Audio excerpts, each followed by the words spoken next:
नमस्कार, बहुत स्वागत आपका। आप देख रहे हैं द न्यूज, आपके साथ मैं सृष्टि मिश्रा। राजस्थान के दौरे पर अभी फिलहाल केंद्रीय मंत्री वीके सिंह हैं और देखिए ये पूर्व सेना अध्यक्ष भी रह चुके हैं, जनरल रह चुके हैं। अब इन्होंने बहुत बड़ा बयान वीके सिंह ने पीओके को लेकर दे दिया है, यानी कि पाक ऑक्यूपाइड कश्मीर। अब देखिए पाक ऑक्यूपाइड कश्मीर पर भारत की तैयारी तेज हो रही है और जब से G20 शिखर सम्मेलन एक सफलतापूर्वक ऊंचाई को छू रहा है, आपको बता दें पीओके पर ये जो बयान सामने आया है, इसको अलग बात है विपक्ष चुनावी स्टंट बता रही है, लेकिन कहीं ना कहीं केंद्र की तैयारी पीओके को लेकर जबरदस्त होने वाली है। ब्रेकिंग न्यूज, आखिर क्यों जनरल वीके सिंह ये कह रहे हैं? पीओके अपने आप भारत के अंदर आएगा, थोड़ा सा इंतजार करें। यानी कि उन्हें कुछ पता है इसके बारे में। वैसे भी सेना अध्यक्ष रह चुके हैं, इतने साल सेना में सेवा दे चुके हैं देश को। अब दर्शकों देखिए, राजस्थान के परिवर्तन संकल्प यात्रा में मौजूद थे। वैसे भी राजस्थान किले को फतह करने के लिए बीजेपी सबसे ज्यादा जबरदस्त तैयारी कर रही है। और वहीं पर पूछा गया कि क्या तैयारी है सरकार की, बीजेपी की क्या तैयारी पाक ऑक्यूपाइड कश्मीर की, केंद्र सरकार की। देखिए क्या कह दिया, बहुत बड़ा बयान, घबराइए मत, बहुत जल्दी पाक ऑक्यूपाइड कश्मीर का भारत में विलय हो जाएगा। इस वक्त ब्रेकिंग न्यूज आप देख रहे हैं और कहा थोड़ा इंतजार कीजिए। देखिए इसके कई सियासी मायने निकाले जा रहे हैं। दर्शकों 24 चुनाव से पहले अगर ऐसा होता है तो ये भारत के लिए एक बहुत बड़ी सौगात केंद्र सरकार दे देगी। 370 हटाया, इसके साथ आपको बता दें कि जिस तरीके से बड़े बड़े फैसले लेने के लिए मोदी सरकार जानी जाती है, पीओके को लेकर भी यहां पर मोदी सरकार बड़े फैसले ले सकती है और कभी भी किसी प्रधानमंत्री ने ऐसा नहीं कर दिखाया, खास की पाकिस्तान के मसले पर। देखिए कश्मीर से धारा 370 हटाना किसी के बस की बात नहीं थी, सब ऐसे ही इसको छोड़े पड़े थे, लेकिन मोदी सरकार ने यह कर दिखाया और अचानक से ऐलान करते हैं। उसके बाद से यह फैसला ऐतिहासिक हो गया, ट्रिपल तलाक खत्म किया। देखिए मानना पड़ेगा कुछ ऐसे ऐतिहासिक फैसले हैं जहां पर विरोध करके भी विरोध नहीं कर पाती केंद्र सरकार का ये विपक्षी पार्टियां। देखिए अब मैं आपको बता रही हूं कि इसमें भारत के लिए अच्छी पहल क्या है, लेकिन संजय राउत भड़क गए हैं। जी हां, यूबीटी नेता संजय राउत भड़क गए हैं। अब मैं आपको बता दूं, जनरल वीके सिंह को कुछ तो नॉलेज होगी, सेना में रह चुके हैं। अब इन्होंने ऐसा क्यों कहा, घबराइए मत। आपको मैं बता दूं, संजय राउत ने कहा है पहले मणिपुर संभालिए, ये चुनावी स्टंट है। और मणिपुर पर संजय राउत अभी भी मणिपुर को याद कर रहे हैं। देखिए मणिपुर पर जो हुआ, धीरे धीरे करके उसकी केसेस को खंगाला जा रहा है, उसमें दोषियों को सजा दी जा रही है। बहुत बड़ी चुनौती आ गई केंद्र सरकार के लिए, मानने वाली बात है, लेकिन वहां पर संजय राउत जी राजनीति करते नजर आ रहे हैं। आपको बता दें संजय राउत ने कहा है, स्वागत है, हमने हमेशा ये देखा है, एक स्वप्न देखा है हमने, एक अखंड भारत बने, अखंड हिंदुस्तान बने।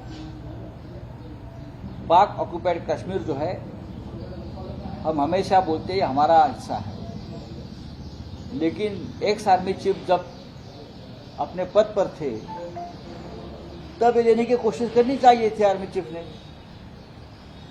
अब कैसे आप ले सकते हो? हम आपका स्वागत करेंगे अगर उस बारे में कोई पहल होती है तो, लेकिन उससे पहले मणिपुर को शांत कीजिए।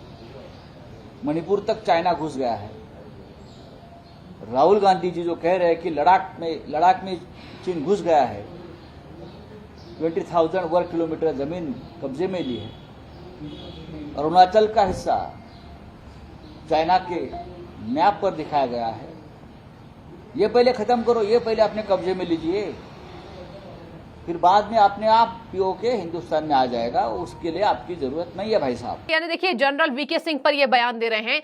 जनरल वीके सिंह पर संजय राउत तंज कसते नजर आ रहे हैं, जो इनकी पुरानी आदत है। चलिए ठीक है, बीजेपी भी तंज कसती है, विपक्षी भी तंज कसती है, ये चलता आ रहा है और अगर ये नहीं चलेगा तो राजनीति हो ही नहीं पाएगी, तो अच्छी बात है। लेकिन तंज कसिए, बस भारत के विरोध में ऐसा कुछ मत कहिए। देखिए यहां पर कह रहे हैं जब वो सेना अध्यक्ष थे तब क्यों नहीं किया, अभी इनको क्यों याद आ रहा है? अरे भैया, तो वहां पर सेना अध्यक्ष रहे, लेकिन अब अगर केंद्र सरकार इसको लेकर फैसला ले रही है तो इसमें विपक्ष को स्वागत करना चाहिए।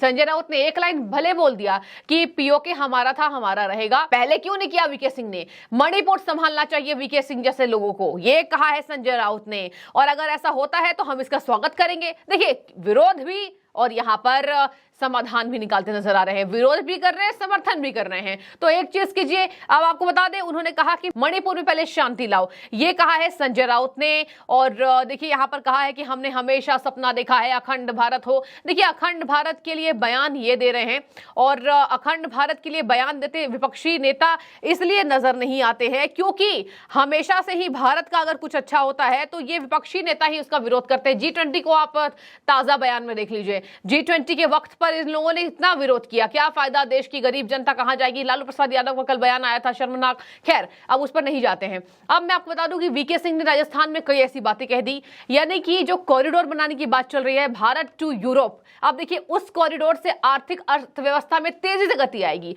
और इसी तेजी से गति के कारण जहां चीन घुटने टेका है, कवायद तेज हो गई है कि चीन के साथ साथ अब पाकिस्तान पे भी हमला बोलने वाला है भारत। और देखिए हमला इसलिए, पाकिस्तान को छेड़ने की पुरानी आदत हमारी नहीं है, लेकिन पाकिस्तान की पुरानी आदत है भारत को छेड़ने की।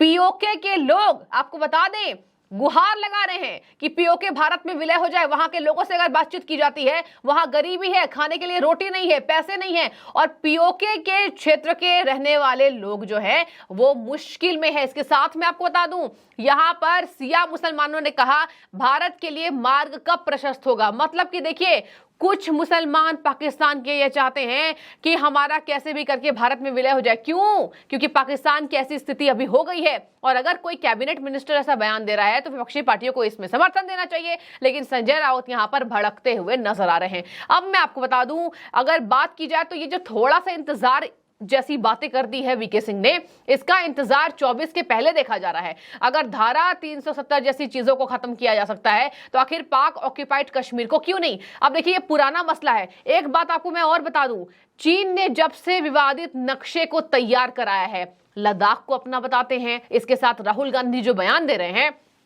राहुल गांधी के बयान को इसी तरीके से समर्थन मिल रहा है। जब से चीन ने अपना विवादित नक्शा ढांचा तैयार किया है, लद्दाख के कुछ हिस्सों को चीन ने अपना दिखाया है।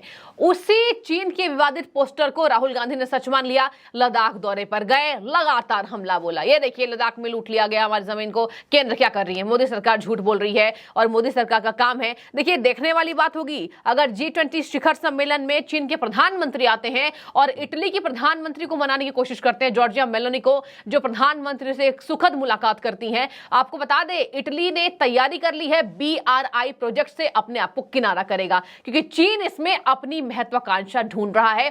चीन केवल अपनी बात करता है।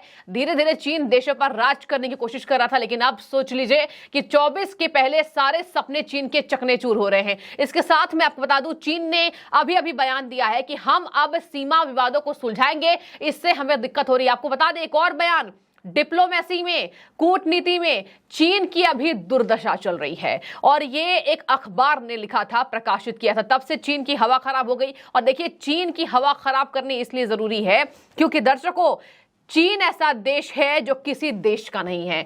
यहां पर आपको बता दें, यूक्रेन मुद्दे पर G20 में जो घोषणा पत्र की तैयारी की गई, इस पर केंद्रीय मिनिस्टर वीके सिंह ने जबरदस्त समर्थन किया, जबरदस्त तारीफ की मोदी सरकार की। कहा ऐसा कभी नहीं हुआ इतिहास में, जिस तरीके से मोदी सरकार ने इसको समेटते हुए इस घोषणा पत्र को जारी किया है। चीन और जैसे पाकिस्तान जैसे दो देश जो है भी घुटने टेके हुए हैं। इसके साथ मैं आपको बता दूं, यूरोप के साथ जो समझौते हो रहे हैं देश के, यहां पर वीके सिंह ने उसकी तारीफ की और कहा है कि जो तैयारी जो घोषणा पत्र में थी वो कभी नहीं हो पाया है जब रशिया और यूक्रेन युद्ध चल रहा है, और कई देश रशिया के खिलाफ है, लेकिन भारत ने सबको मनाने में, सबको एक क्षेत्र में लाकर खड़ा कर दिया, और ये पीएम मोदी की तारीफ है। देखिए G20 कोई साधारण सा शिखर सम्मेलन नहीं था, इससे देश को आर्थिक फायदा होने वाला है, और अभी 5वीं बड़ी अर्थव्यवस्था है, तीसरी होने की कवायद तेज है। और देखिए इंतजार करना होगा, अगर भारतवासियों का ऐसे ही समर्थन केंद्र सरकार को मिलता रहे तो बहुत जल्द ये होगा कि यहां भारत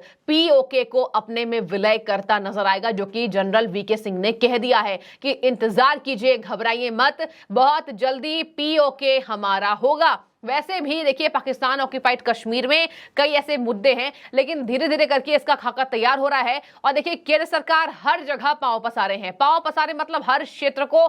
सबसे बड़ी बात, अगर किसी देश की आर्थिक अर्थव्यवस्था को तेज करना है तो सबसे पहले सीमा विवाद सुलझाना जरूरी होता है।